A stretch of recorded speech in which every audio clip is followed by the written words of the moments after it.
कौन बताना चाहता है? हाथ ऊपर करके शुरू कर दीजिए। नमस्कार सर। नमस्ते। मैं पीवी सिंधु। सर मेरा अभी थर्ड ओलंपिक्स में जा रही हूँ सर। तो फर्स्ट ओलंपिक्स में 2016 में सिल्वर लेके आई थी और 2020 टोक्यो में ब्रॉन्ज लेके आई थी। तो इस बार I hope I change the colour sir and I hope I come back with a medal. Obviously अभी बहुत एक्सपीरियंस से जा रही हूँ, but definitely it's not going to be easy, but I will try my best and hoping for another medal sir. Yeah. ये जो नए खिलाड़ी आ रहे हैं उनके लिए क्या कहोगी?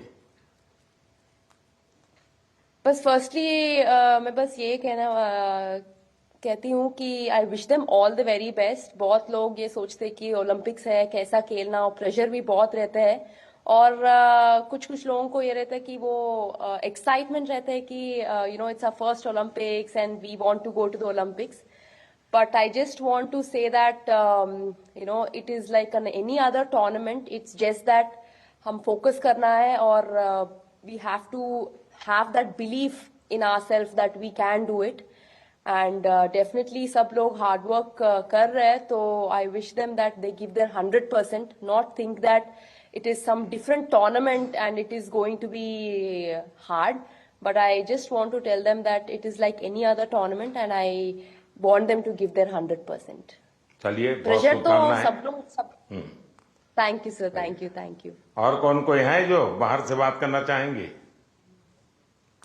नमस्ते सर। नमस्ते मैं जी। प्रियंका गोस्वामी। नमस्ते जी। तुम्हारे बालकृष्ण कहाँ है? सर मेरे पास ही है, यहीं पे स्विट्जरलैंड में। तो इस बार भी बालकृष्ण सर को मैं लेके सबसे जा रही हो पहले ना? तो हाँ जी सर, ओलंपिक्स उनका भी दूसरा ओलंपिक्स है।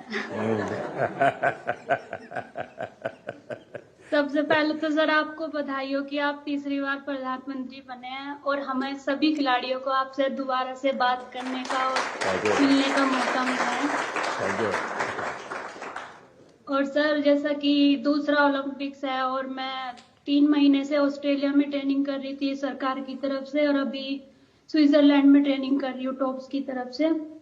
तो काफी सपोर्ट मिल रहा है हमें गवर्नमेंट की तरफ से कि हम दूसरे देश में जाके अपनी प्रैक्टिस कर रहे हैं। तो आई होप कि सभी प्लेयर्स ओलंपिक्स में अपना बेस्ट देंगे और अच्छा रिजल्ट देंगे और ज्यादा से ज्यादा मेडल जीतेंगे। आज आपकी एक शिकायत रहती थी कि तुम्हारा खेल ऐसा है कोई देखने वाला नहीं होता है। तुम आप प्रैक्टिस कर रही थी तो कोई होता देखने वाला?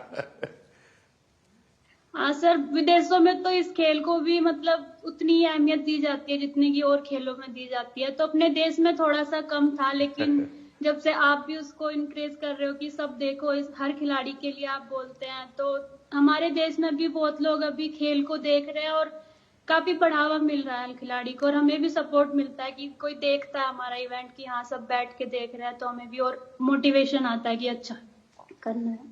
चलिए, बहुत बहुत बधाई आपको। और कौन है वहां से कोई बात करना चाहेगा? सर नमस्कार सर। नमस्कार। मैं निखत बोल रही हूँ सर। मैं बॉक्सिंग में 50 कैटेगरी में इंडिया को रिप्रेजेंट करने जा रही हूँ ओलंपिक्स में, और ये मेरा पहला ओलंपिक्स है और मैं बहुत एक्साइटेड हूँ। एट द सेम टाइम अपने आप को फोकस रख रही हूँ क्योंकि पूरे देशवासियों का मेरे ऊपर एक्सपेक्टेशंस है, तो मैं उनकी उम्मीदों पे खड़े उतरना चाहती हूँ और अपने देश का नाम रोशन करके वापस लौटना चाहूंगी। बहुत बहुत शुभकामनाएं। नीरज कुछ कह रहे थे? हाँ नमस्ते नीरज। सर। नमस्ते भैया। कैसे हो सर? मैं वैसा ही हूँ। तेरा चूरमा अभी तक आया नहीं। चूरमा लेके आएंगे सर इस बार। पिछली बार वो दिल्ली में चीनी वाला चूरमा था, आपको हरियाणा का वही तो। देसी घी और गुड़ वाला नहीं, मुझे तेरी बाघ के हाथ का चूरमा खाना है। पक्का सर। बताइए। बिल्कुल सर, हम भी अभी बाहर हैं जर्मनी में और ट्रेनिंग बहुत अच्छी चल रही है।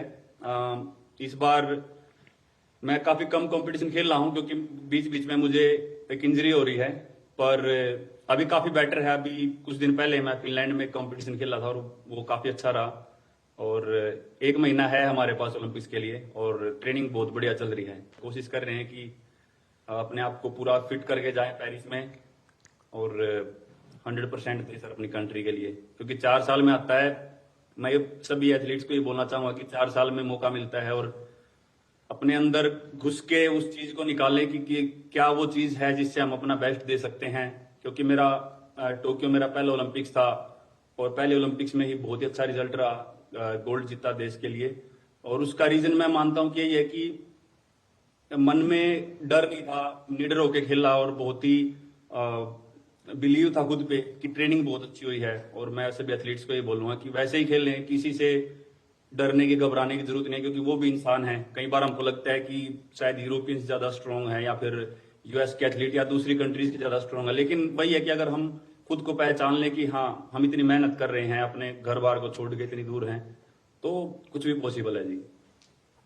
चलिए, बहुत बढ़िया टिप दिए हैं सबको। मैं आपका धन्यवाद करता हूं और आपको शुभकामनाएं देता हूं। आपका स्वास्थ्य अच्छा रहे, 1 महीने में कोई नई इंजरी ना हो भाई। बिल्कुल सर, वही कोशिश कर रहे हैं। देखिए साथियों, आपने देखा होगा कि 2-3 बातें बहुत अच्छी निकली, क्योंकि आप जो अनुभवी लोग हैं उनसे जो जानने को मिलता है उसकी एक अहमियत होती है। जैसे आपको बताया गया कि वहां के तामझाम में डूब मत जाना, खो मत जाना, ये बहुत सही है जी। अदरवाइज हमारे लिए वो उसी का प्रभाव इतना होता है कि हम शायद अपनी चीज को फोकस नहीं कर पाते हैं। दूसरा,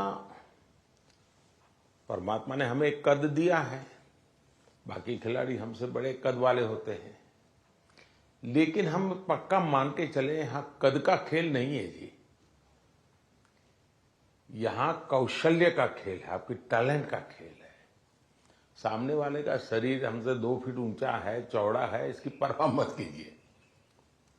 आपको अपने टैलेंट पे भरोसा होना चाहिए, और फिर सामने कितना ही शरीर मोटा हो, बड़ा तगड़ा हो, दिखने में बड़ा शानदार हो, तो वो जीत ही जाएगा मानने का कारण नहीं होता है।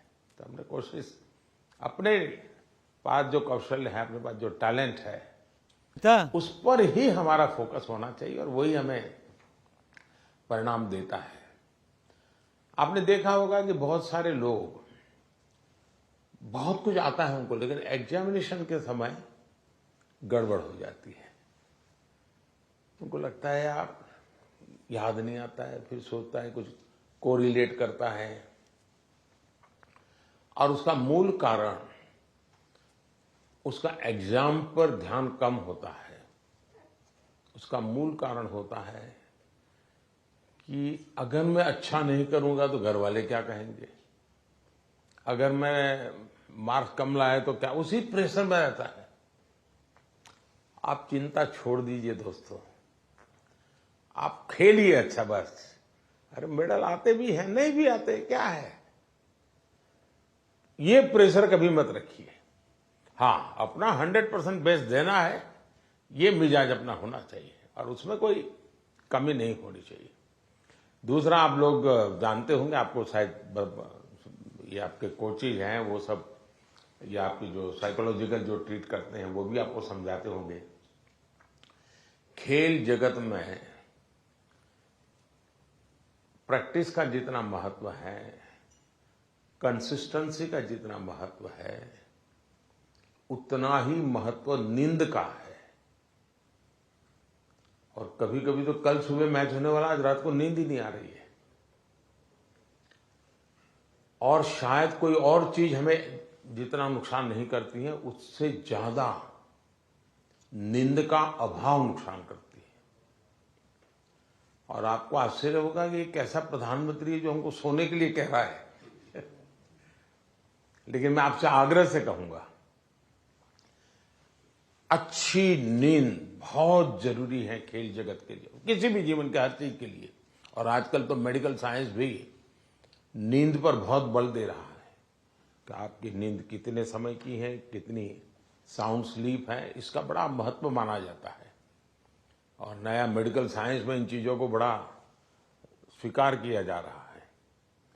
और इसलिए कितना ही एक्साइटमेंट क्यों ना हो जी, आप नींद पक्की करके, वैसे आप लोग मेहनत इतनी करते हैं कि आपको नींद आना बहुत स्वाभाविक होता है, क्योंकि आप गहरी नींद में चले जाए तो इतनी मेहनत करते हैं शरीर से, लेकिन शरीर की मेहनत वाली नींद एक बात है और सभी चिंताओं से मुक्त सोना ये अलग चीज है। और इसलिए मैं आपसे आग्रह करूंगा कि आप नींद के संबंध में जरा भी कॉम्प्रोमाइज, और थोड़े दिन पहले इसीलिए भेजते हैं कि थोड़ा आप वहां पर